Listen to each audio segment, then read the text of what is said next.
Rejoignez dès à présent la grande famille des abonnés de votre chaîne Sika TV sur les réseaux sociaux. Sika TV, le vrai visage de l'actualité en Afrique, est en direct et en replay sur YouTube.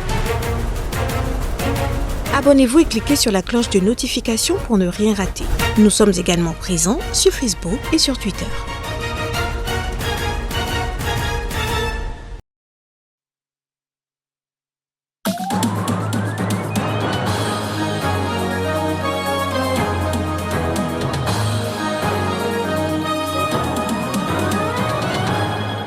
C'est qu'un cas contact de la jeune fille contaminée par Ebola identifiée en Guinée. Ils sont confinés à domicile faute de place dans un centre d'isolement.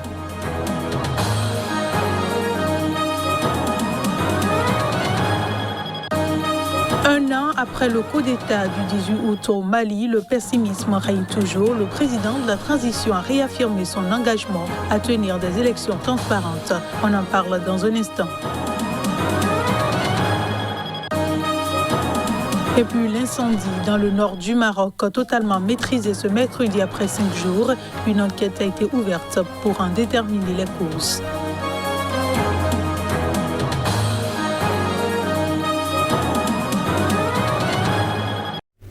Bonsoir à tous et bienvenue dans cette édition. Le pessimisme règne un an après le putsch qui a renversé le président Ibrahim Boubacar Keïta le 18 août 2020 à la suite de plusieurs mois de manifestations contre la corruption et l'impuissance de l'État face à la violence. L'insécurité continue de s'étendre au Mali, la crise sociale persiste et les avancées politiques semblent lentes. C'est dans ce contexte que le président de la transition, le colonel Assimi Goïta, s'est exprimé dans un discours télévisé diffusé sur la chaîne publique. C'était à l'occasion du premier anniversaire du coup d'État militaire qui a renversé l'ex-président.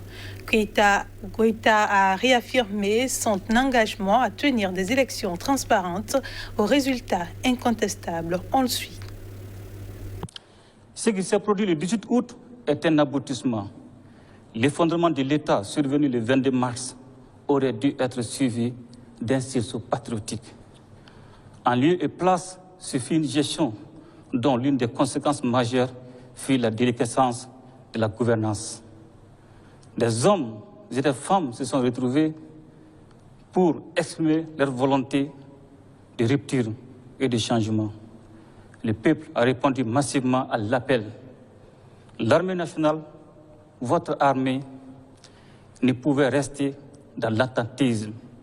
Elle a donc pris ses responsabilités pour intervenir et permettre la concrétisation du vœu populaire, le changement. Bien qu'étant un aboutissement, le 18 août est également un nouveau départ.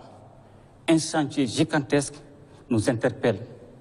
Comme l'a dit le poète, tout a à refaire, y compris l'homme, car il s'agit de réussir ce à quoi tout le monde aspire, la refondation de l'État. Un programme d'action gouvernementale a été articulé autour de 4 axes et a été approuvé par les hommes et les femmes, exprimant la volonté du peuple. Avec son exécution, notre ambition consiste à nous sécuriser pour nous développer, nous doter de textes et d'institutions crédibles pour instaurer une gouvernance vertueuse, réussir des élections transparentes aux résultats incontestables, raffermir la cohésion. Le procès de l'assassinat de Thomas Sankara, icône panafricaine tuée avec 12 autres personnes lors d'un coup d'État en 1987, débutera le 11 octobre à Ouagadougou, annoncé mardi le procureur militaire du Burkina Faso. Le procès sera délocalisé dans la salle des banquets à Ouaga 2000 et sera public, indique un communiqué reportage. Le procureur militaire près le tribunal militaire de Ouagadougou a informé l'opinion nationale et internationale que le procès des personnes mises en cause dans l'affaire de l'assassinat du président Thomas Sankara et de ses 12 compagnons s'ouvrira le lundi 11 octobre 2021 à partir de 9h. Mi-avril, le dossier avait été envoyé devant le tribunal militaire de Ouagadougou après la confirmation des charges contre les principaux accusés, dont l'ex-président du Burkina Faso, Blaise Compaoré, 34 ans après la mort du père de la révolution burkinabé. Parmi ces accusés figure le général Gilbert Diendéré, l'un des principaux chefs de l'armée lors du putsch de 1987, devenu ensuite chef d'état-major particulier de Blaise Compaoré, ainsi que des soldats de l'ex-garde présidentielle. Le général Diendéré purge actuellement au Burkina Faso une peine de 20 ans de prison pour une tentative de coup d'État en 2015. Davantage de personnes étaient mises en cause initialement, mais beaucoup d'accusés sont décédés. La mort de Sankara, devenu une figure panafricaine et surnommé le Tché africain, était un sujet tabou pendant les 27 ans de pouvoir de Compaoré, lui-même renversé par une insurrection populaire en 2014. L'affaire a été relancée après la chute de Compaoré par le régime de transition démocratique et un mandat d'arrêt avait été émis contre lui par la justice burkinabé en mars 2016. Blaise Compaoré vit en Côte d'Ivoire, pays voisin du Burkina Faso, où il s'était enfui après sa chute et dont il a obtenu la nationalité. Sauf à se présenter volontairement devant ses juges, il devrait être jugé par contumace. Je le disais en titre, les autorités guinéennes ont annoncé mercredi avoir identifié 58 cas contacts de la jeune guinéenne chez qui le virus Ebola a été détecté dans la capitale économique ivoirienne, Abidjan. Ils sont confinés à domicile faute de place dans un centre d'isolement. Un cas de fièvre hémorragique Ebola a été détecté samedi à Abidjan chez une jeune guinéenne de 18 ans arrivée en Côte d'Ivoire le 11 août. En provenance de la ville guinéenne de Labé, un trajet de plus de 1500 km qu'elle a fait par la route. L'OMS a jugé extrêmement préoccupant ce cas. Selon le directeur régional de la santé de Labé, 58 contacts ont été identifiés et n'ont présenté aucun signe pour l'instant, mais ils sont bien suivis. Le seul centre possible pour une prise en charge de ces cas contacts étant saturé de patients atteints du coronavirus, les cas contacts ont été placés en confinement à domicile pour une période d'observation de 21 jours, selon les autorités sanitaires guinéennes. L'OMS a indiqué mardi qu'en plus de la jeune guinéenne, un cas suspect et 9 cas contacts avaient été identifiés et étaient suivis en Côte d'Ivoire. La patiente suit actuellement un traitement dans un hôpital d'Abidjan, tandis qu'une opération de vaccination des agents du secteur de la santé contre le virus a débuté lundi. Des habitants d'un quartier de la capitale économique ivoirienne, où a séjourné la jeune guinéenne, ont été vaccinés mardi. Lors de son voyage, la jeune fille a notamment traversé la Guinée forestière, où s'était déclenchée l'épidémie de 2021, mais aussi celle qui a frappé l'Afrique de l'Ouest entre la fin 2013 et 2016 et qui a tué plus de 11 300 personnes, principalement en Guinée, au Libéria et en Sierra Leone.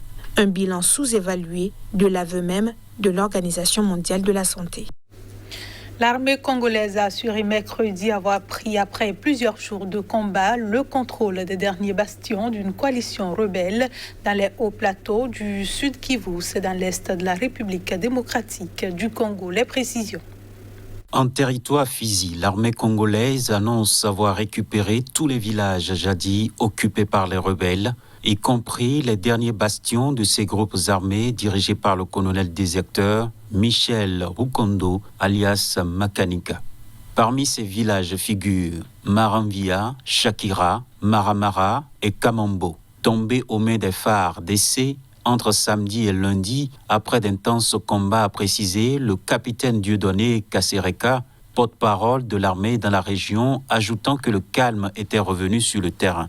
Les combats avaient éclaté jeudi dernier lorsque l'armée avait annoncé avoir réagi aux attaques d'une coalition des groupes armés Makanika Touyaneo Ngumino, composée des membres de la communauté Banyamulenge, des Tutsis congolais aux lointaines origines rwandaises.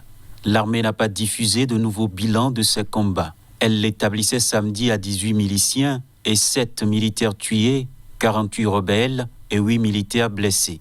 La région des Hauts Plateaux est le théâtre d'un conflit opposant des groupes armés constitués sur des bases communautaires, notamment des Banyamulenge et d'autres communautés Bafuliro, Babembe et Baniundu.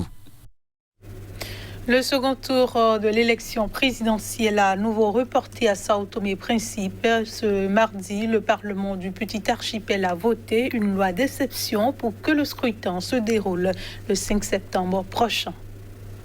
La commission électorale avait déjà reporté le second tour de la présidentielle au Sao Tomé et Principe au 29 août alors qu'il devait avoir lieu initialement le 8 août suite à des accusations de fraude lors du premier tour. Ce mardi, le Parlement a à nouveau reporté le second tour. La loi adoptée au Parlement prévoit désormais le second tour de l'élection présidentielle au 5 septembre. Le problème est que le mandat du président en exercice doit prendre fin le 3 septembre, soit 2 jours avant. En cas de vacance du pouvoir, la loi n'est pas formelle, mais le président du Parlement pourrait prendre l'intérim. Or, le président du Parlement, Delphine Neves, était candidat à la présidentielle. Il a échoué et est arrivé 3e. Et c'est lui qui a contesté les résultats du premier tour du scrutin, rappelle l'analyste politique Oliveo Diogo, ce qui a débouché sur un report du second tour. Delphine Neves a également rejeté l'idée d'un vote pour prolonger le mandat du président en exercice, le temps de conclure le processus électoral.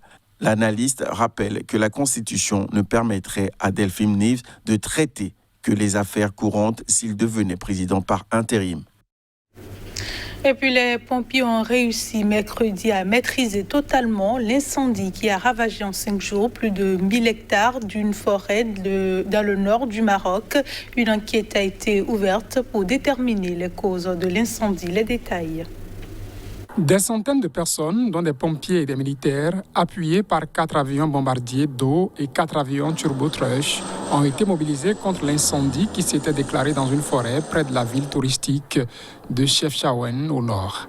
Les derniers foyers d'incendie actifs ont été totalement maîtrisés mercredi soir, après avoir décimé près de 1100 hectares de forêt, a indiqué le directeur régional du département des eaux et forêts à Chefchaouen, Rachid El Anouzi.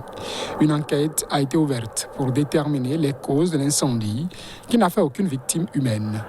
Les températures élevées et les vents peuvent avoir constitué des éléments déclencheurs. Une vague de chaleur traverse le pays avec des températures records enregistrées entre jeudi et mardi dans plusieurs villes, dépassant la normale mensuelle de 5 à 12 degrés, a indiqué mardi la direction de la météorologie. Une vague de chaleur exceptionnelle entre le 9 et le 11 juillet avait déjà favorisé le déclenchement de 20 feux dans le royaume, incendiant 1200 hectares de forêt, selon le département des eaux et forêts. Le bassin méditerranéen est touché ces dernières semaines par des feux, notamment en France, en Espagne, en Grèce et en Algérie. Le réchauffement du climat augmente la probabilité des canicules et des sécheresses et par ricochet des incendies. C'est la fin de ce journal. Merci de nous avoir reçus et bonne suite de programmes sur Sika TV.